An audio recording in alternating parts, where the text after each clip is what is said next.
Imagine, tu te tiens sur le parking d'un immeuble de bureaux de Tokyo. Tu prends l'ascenseur jusqu'au 37e étage et il est là. Personne ne le voit. Aucun moteur ne tourne. 12 ans de silence. L'automobile de série la plus rapide du monde, emprisonnée entre des murs de béton, tandis que dehors, la ville dort. C'est exactement ce qui arriva à l'une des 271 Jaguar XJ220 jamais construites. Et cette histoire explique tout sur pourquoi cette voiture fut simultanément la plus grande et la plus incomprise de son époque. Mais commençons par le début. Car pour vraiment comprendre la XJ220, il faut comprendre dans quel monde elle est née. C'était l'année 1988. Margaret Thatcher dirigeait la Grande-Bretagne d'une main de fer, l'économie était en plein essor après des années de récession, et dans les showrooms des concessionnaires automobiles commençait une nouvelle ère. Ferrari venait de présenter la F40, la successeur de la légendaire GTO, et tout le monde automobile regardait vers Maranello. Lamborghini avait la Countach au programme, une voiture qui par son seul aspect faisait tomber les hommes en pâmoison. Et Porsche vendait en Allemagne la 959 Turbo, une voiture qui fixait déjà les standards sur les autoroutes allemandes. La compétition pour le titre de voiture de série la plus rapide du monde battait son plein et elle était impitoyable. Et puis 20 Jaguar. Justement Jaguar, un constructeur qui dans les années 80 était plus connu pour ses systèmes électriques fiablement non fiables que pour sa haute technologie de performance. Jaguar, dont la réputation aux États-Unis était si abîmée que les blagues automobiles anglaises allaient presque exclusivement aux dépens de cette marque. Justement, cette marque voulait construire la voiture de sport la plus rapide du monde. Cela sonnait comme un pari qu'on devait perdre. Mais derrière les coulisses se passa quelque chose de remarquable. Un groupe d'ingénieurs chez Jaguar, dirigé par Jim Randall, alors ingénieur en chef de l'entreprise, commença dans son temps libre à travailler sur un projet secret. Pas sur commande du conseil d'administration, pas avec budget officiel. Ces hommes se réunissaient le samedi matin et après le travail, utilisaient des pièces restantes d'autres projets et finançaient une partie du développement de leur propre poche. C'était du pur enthousiasme, une passion qui ne se laissait pas arrêter par des structures bureaucratiques. Randall croyait que Jaguar pouvait plus que ce que le marché attendait de lui, et il était prêt à le prouver dans son propre temps. Le résultat de ce projet clandestin portait en interne le simple nom XJ220 Project. Le concept était simple mais révolutionnaire. Une supercar à moteur central avec le légendaire moteur atmosphérique V12 Jaguar, 4 roues motrices et une vitesse maximale visée de 220 miles à l'heure. En kilomètres, cela correspond à environ 354 km à l'heure. Pour comparaison, la Ferrari F40, qui était alors considérée comme la mesure de toute chose, atteignait officiellement environ 302 km à l'heure. Jaguar ne voulait pas seulement rivaliser, Jaguar voulait gagner. Quand Randall et son équipe eurent fini le prototype, on décida d'un pas audacieux. Le British Motor Show à Birmingham, octobre 1988. Jaguar présenta la XJ220 pour la première fois au public, sans annonce préalable, sans campagne marketing, sans l'offensive médiatique habituelle qui accompagnait les présentations automobiles de cette époque.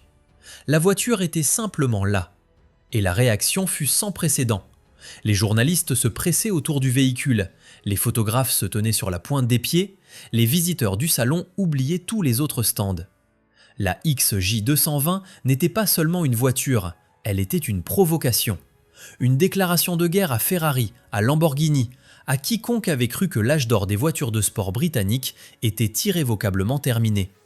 La presse s'emballa. Les journaux britanniques écrivaient d'une sensation nationale, et même les magazines spécialisés allemands, autrement réservés envers l'industrie automobile britannique, montrèrent un vrai enthousiasme. La direction de Jaguar, qui officiellement n'avait rien su du projet, se retrouva soudain face à une décision inattendue. La voiture était réelle, l'enthousiasme était réel, et la question était maintenant, qu'en fait-on ? On aurait pu enterrer le projet, une belle étude qui disparaît dans la collection. Mais le succès public ne le permettait pas. Jaguar décida la production.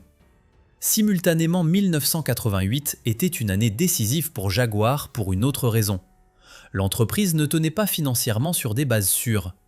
La privatisation sous Thatcher avait certes sorti Jaguar du groupe étatique British Leyland et rendu indépendant. Mais les coûts pour un développement ambitieux de voitures de sport étaient considérables. Et en arrière-plan, observait déjà un grand groupe américain la situation très exactement. Ford Motor Company avait déclaré son intérêt pour Jaguar, et la reprise n'était qu'une question de temps. Mais tout cela était encore de la musique d'avenir en octobre 1988. Ce jour d'automne à Birmingham, il n'y avait que la XJ220, les applaudissements tonitruants et la promesse « Jaguar revient ». Et tout en haut. 1500 personnes posèrent chacune 50 000 livres sur la table. Pas d'essai, pas de voiture finie, pas de spécification définitive. Seulement une promesse et une signature. Qui voulait commander une Jaguar XJ220 à la fin des années 80 devait faire confiance aveuglément, et les gens le firent sans hésiter. Cela dit tout sur la force que cette voiture exerçait sur l'imagination des acheteurs aisés de cette époque. La vague de commandes après le salon de Birmingham fut écrasante. Jaguar n'avait pas compté sur cette résonance, l'entreprise n'avait préparé aucun processus de vente structuré, communiqué aucun délai de livraison clair, fixé aucun nombre de production contraignant. Malgré cela, les commandes affluaient de Grande-Bretagne, des États-Unis, d'Allemagne, du Japon. Les acheteurs étaient banquiers, entrepreneurs, aristocrates et fans invétérés de Jaguar qui croyaient qu'ils écrivaient justement l'histoire. Et qu'avaient-ils commandé ? Une voiture de sport à moteur central avec le moteur atmosphérique V12 Jaguar, 600 cm3 de cylindrée par cylindre, au total 7 litres de cylindrée totale, 4 roues motrices et une vitesse maximale qui laisserait Ferrari dans la craie. Ainsi sonnait la promesse, du moins en esprit. Mais tandis que les listes de commandes croissaient en coulisses aussi un sérieux problème. Le moteur V12, le cœur du concept original, se révéla en liaison avec les 4 roues motrices comme défi technique qui dépassait de loin le budget disponible et la période de développement disponible. Le poids total de la combinaison de grands moteurs atmosphériques et techniques 4 roues motrices était tout simplement trop élevé et la technologie de pneus du début des années 90 ne pouvait maîtriser les forces qui en résultaient. Les ingénieurs calculèrent, testèrent et arrivèrent toujours au même résultat. Ainsi, cela ne va pas. Et puis se passa quelque chose qui n'a pas d'équivalent dans l'histoire de la construction automobile. Jaguar décida de changer le moteur. Pas d'affiner, pas de retravailler, mais de remplacer complètement. Au lieu du moteur atmosphérique V12 devait aller à l'arrière, un V6 biturbo du sport rallye. Ce moteur venait à l'origine du groupe Rover, avait été développé dans le sport automobile et délivré dans la version série de la XJ220 impressionnant 542 chevaux. S'y ajoutait la suppression des 4 roues motrices au profit d'une propulsion arrière conventionnelle. La voiture finie était donc dans 2 de ses caractéristiques centrales fondamentalement différentes de ce que les acheteurs avaient commandé. Il faut s'imaginer cela brièvement. Tu as versé 50 000 livres d'acompte, tu as raconté à tes amis que tu reçois une Jaguar avec V12 et 4 roues motrices, tu as attendu 3 ans et puis tu reçois une lettre qui dit « Ce sera un V6 avec turbo et propulsion arrière. Merci pour ta compréhension. » La réaction fut, pour le dire gentiment, explosive. Beaucoup d'acheteurs exigèrent immédiatement le remboursement de leur acompte. Certains allèrent en justice. En Grande-Bretagne, plusieurs plaintes furent déposées et l'ambiance dans la presse spécialisée bascula de l'enthousiasme à la critique mordante. Des journalistes qui encore 2 ans auparavant avaient célébré la XJ220 comme sensation nationale écrivaient maintenant de tromperie, de confiance brisée, d'une entreprise qui avait laissé tomber ses propres clients.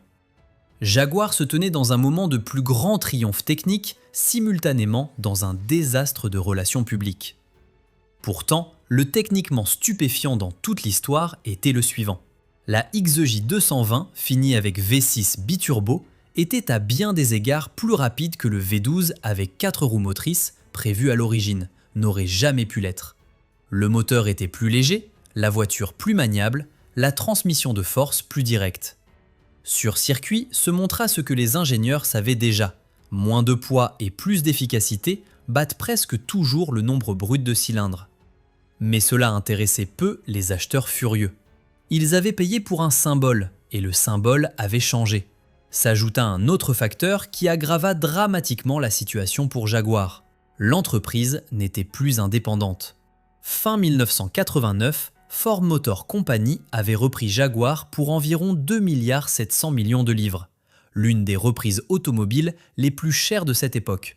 Pour Ford, Jaguar était un projet de prestige, un bien de luxe qui devait conférer de l'éclat au groupe américain.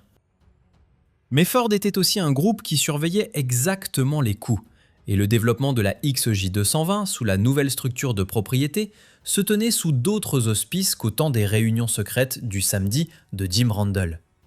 La production fut fixée à 300 exemplaires, plus tard réduite à 271, dont 32 véhicules allèrent aux États-Unis. Le reste se répartit sur l'Europe, le Japon et quelques autres marchés.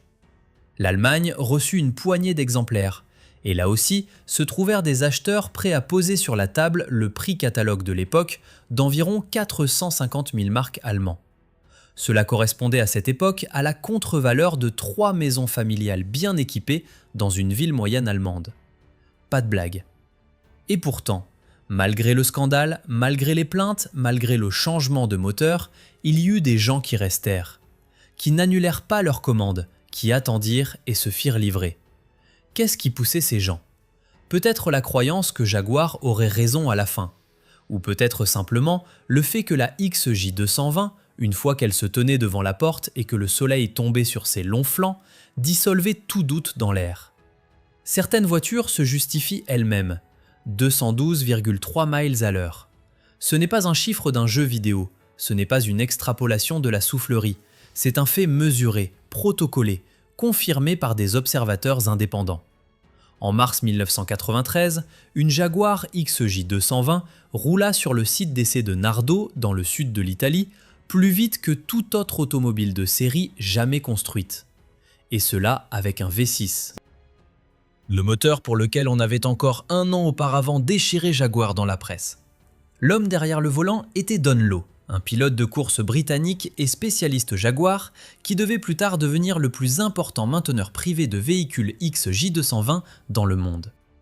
Lowe ne conduisit pas la voiture en mode course, pas sur une piste haute vitesse fermée avec conditions parfaites, mais sur un circuit d'essai ovale, avec vent réel, avec pneus de série Bridgestone qui avaient été spécialement développés pour ce véhicule. La mesure était claire, 340,8 km à l'heure. Plus rapide que la Ferrari F40, plus rapide que la Lamborghini Diablo, plus rapide que tout ce qui jusqu'à ce moment pouvait être légalement conduit sur route publique. Jaguar l'avait vraiment fait. L'entreprise qui pendant des années avait été raillée pour électrique douteuse et berline tranquille, détenait maintenant le record mondial de vitesse pour véhicules de série. Qu'on imagine brièvement comment cela a dû agir dans les directions de Ferrari. Maranello avait avec la F40 érigé un monument, une voiture qu'Enzo Ferrari lui-même avait désignée comme sa dernière grande œuvre. Et maintenant, une entreprise britannique avec un V6 biturbo avait dépassé ce monument. L'ironie ne pouvait guère être plus grande.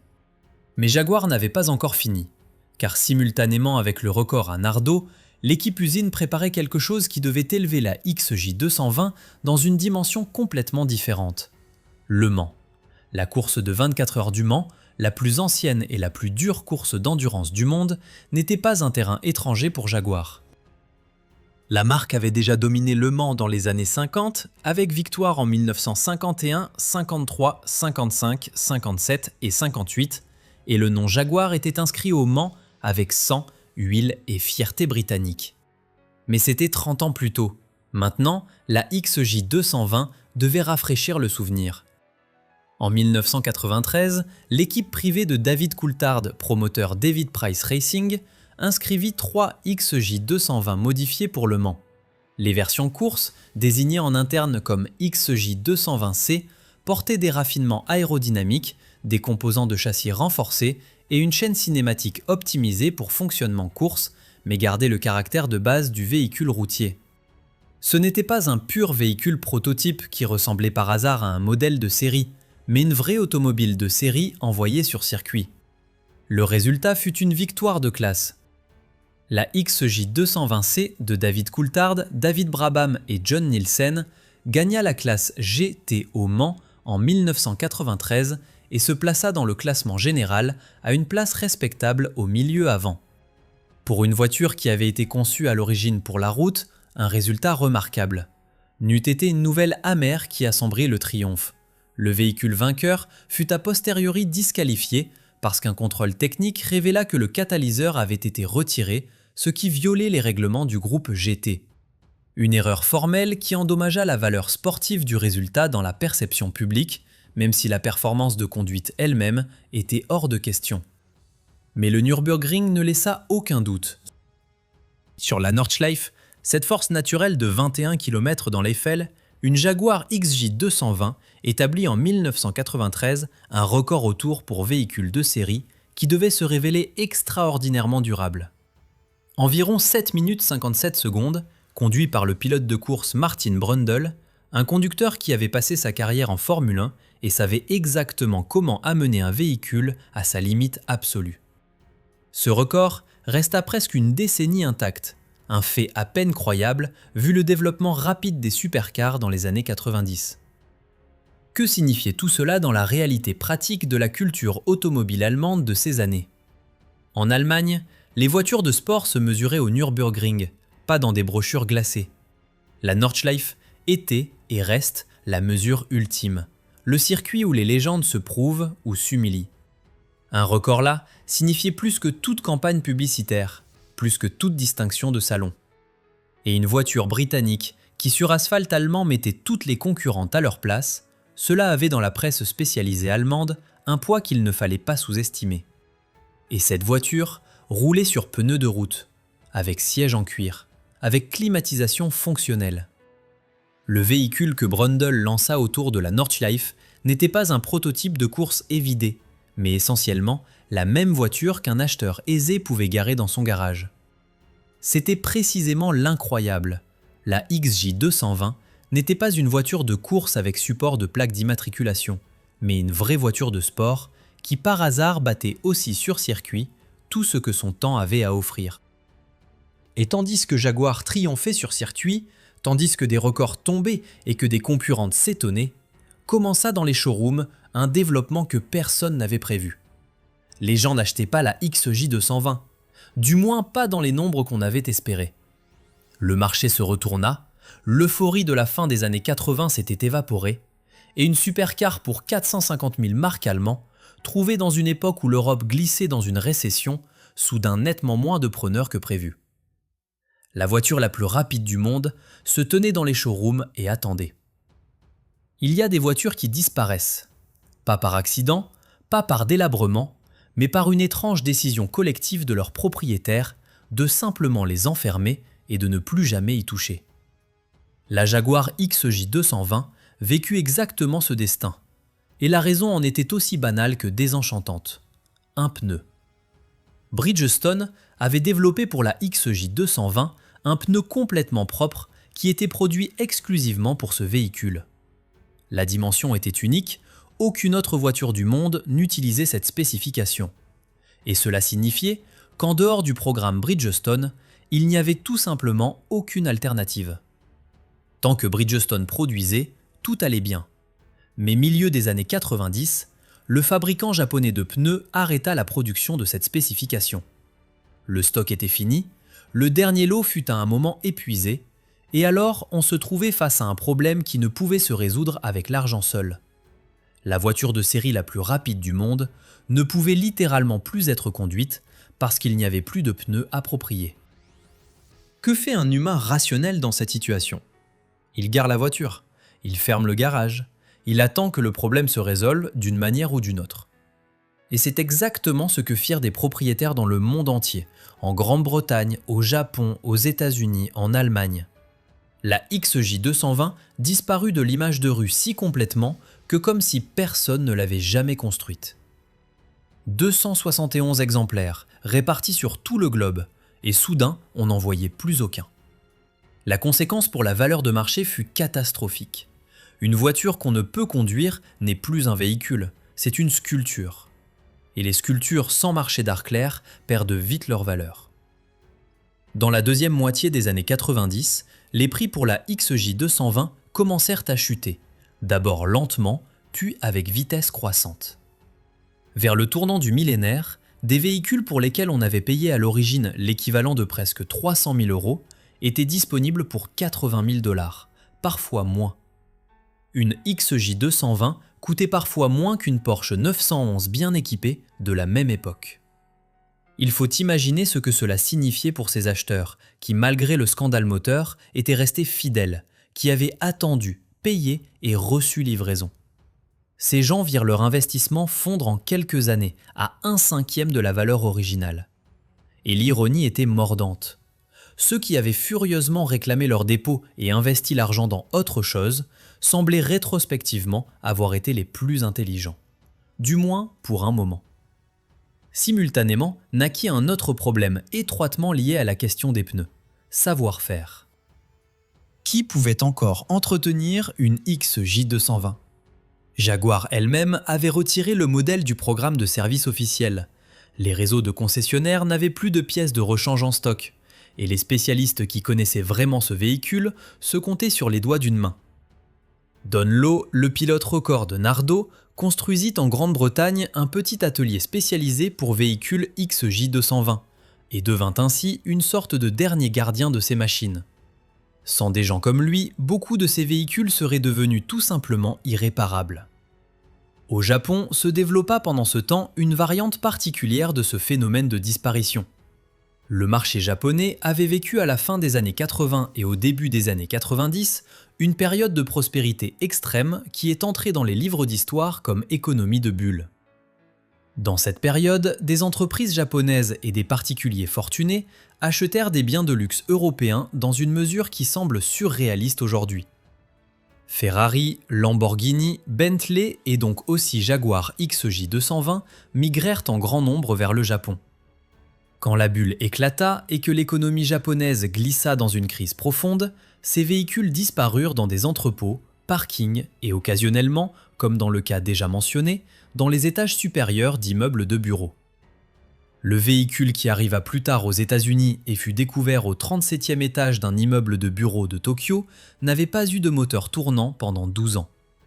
Le compteur kilométrique montrait à l'achat environ 3400 km. 12 ans d'immobilisme, dans l'une des tours de bureaux les plus chères d'une des villes les plus chères du monde. Pour le nouveau propriétaire, cela signifiait d'abord une révision moteur complète, avant que le véhicule puisse même être bougé. Mais cela signifiait aussi autre chose. La voiture était dans un état qui approchait une voiture neuve, car le silence conserve mieux que tout produit d'entretien. Des 32 véhicules qui avaient été officiellement homologués pour le marché américain se trouvaient milieu des années 2000 encore environ 6 aux États-Unis. Les autres avaient été revendus, migrés vers d'autres marchés ou tout simplement plus localisables. Des chiffres similaires valaient pour d'autres régions. Une partie considérable de la production totale avait pratiquement disparu du radar, enterrée dans des collections privées dont les propriétaires ne tenaient pas à montrer leurs trésors au public. Et tandis que la XJ220 disparaissait dans les oubliettes, se passa sur le marché supercar quelque chose qui devait mettre l'histoire de ce véhicule sous un jour complètement nouveau. En 1993, exactement au moment où Jaguar triomphait sur circuit et luttait sur le marché, Gordon Murray présenta sa McLaren F1. 3 sièges, moteur central, BMW V12, plus de 627 chevaux. Un véhicule qui redéfinissait tout encore une fois. La McLaren F1 reprit le record mondial de vitesse de la XJ220 et le garda jusqu'en 2005. Pour Jaguar, c'était la preuve définitive que la fenêtre temporelle où la XJ220 avait été la plus rapide s'était irrévocablement fermée. Mais ici commence la question vraiment intéressante. La XJ220 était-elle donc finie ? N'était-elle qu'un objet de transition, un substitut entre Ferrari et McLaren, une tentative britannique qui échoua finalement ? Qui croyait cela devait recevoir dans les années suivantes une réponse très claire. Les gens qui avaient furieusement réclamé leur dépôt, qui avaient ri publiquement de Jaguar et investi l'argent dans quelque chose de raisonnable, payèrent au début des années 2000 entre 80 et 100 000 $ pour une XJ220. Ces mêmes gens qui, 10 ans plus tard, vérifièrent ce que valait leur achat spontané, vécurent un moment qu'on ne peut décrire que comme humiliation silencieuse. Car le marché s'était retourné, complètement et impitoyablement. Qu'est-ce qui avait changé ? Essentiellement 2 choses. Premièrement, Don Lowe résolut le problème de pneus qui avait paralysé la XJ220 pendant des années. Après de longues négociations et un travail technique intensif, Lowe trouva une solution qui rendait à nouveau disponibles des pneus compatibles dans la bonne spécification, d'abord en petite quantité, plus tard plus fiablement. La voiture pouvait à nouveau rouler, et une voiture qui peut rouler est soudain à nouveau une voiture et plus une sculpture. Deuxièmement, la génération qui avait grandi dans les années 80 commença sérieusement à collectionner. Les hommes qui adolescents avaient accroché des posters de la XJ220 à leur mur de chambre étaient maintenant mi-quarantaine, avaient gagné de l'argent et voulaient posséder exactement ce dont ils avaient rêvé jeunes. La nostalgie est un puissant moteur de marché, plus puissant que toute analyse économique. Les prix grimpèrent. D'abord prudemment, puis plus résolument. Une XJ220 soignée avec faible kilométrage changea de propriétaire dans les années 2010 pour 300, 400, parfois presque 500 000 euros. Des exemplaires particulièrement rares, volant à droite de production britannique ou probablement documentés sans lacune, réalisèrent des prix encore plus élevés. La voiture qu'on pouvait autrefois acheter au prix d'une voiture de classe moyenne était à nouveau là où, selon l'avis de ses créateurs, elle aurait toujours dû être. Mais la valeur monétaire seule est une histoire ennuyeuse. La question vraiment intéressante est: qu'a laissé la XJ220 au-delà des prix d'enchères et statistiques de collectionneurs? Gordon Murray, le créateur de la McLaren F1, a confirmé dans des interviews plusieurs fois que la XJ220 était un important point de référence pendant le développement de son véhicule. Pas comme plan, pas comme modèle, mais comme preuve qu'une entreprise britannique avec moyens limités et le bon esprit d'ingénieur pouvait construire un véhicule qui défiait tout le sommet mondial. Murray ne voulait pas seulement être meilleur que la XJ220, il voulait redéfinir toute la classe. Et c'est exactement ce qu'il fit. Mais sans la XJ220 comme référence, l'ambition de la McLaren F1 aurait peut-être été différente. Parfois, un concurrent inconfortable pousse à de plus grandes performances que tout encouragement amical. L'influence sur l'industrie automobile britannique dans son ensemble fut plus subtile mais réelle. Le fait qu'une petite équipe d'ingénieurs passionnés dans leur temps libre avait développé un véhicule qui plus tard entra en série et battit des records mondiaux devint légende dans la branche. C'était la preuve que la grande pensée n'a pas impérativement besoin d'un grand budget, mais surtout de gens prêts à aller au-delà de l'attendu. Cette histoire fut racontée, transmise et inspira des équipes de développeurs à Coventry, Birmingham et ailleurs. Que devint Jim Randall, l'homme qui avait tout lancé? Randall quitta Jaguar au début des années 90, après que Ford eut pris le contrôle et fondamentalement changé la culture d'entreprise. Le nouveau propriétaire apporta des méthodes de management américaines, des hiérarchies claires et des contrôles budgétaires stricts. Un monde où des projets secrets du samedi d'ingénieurs passionnés n'avaient tout simplement plus de place.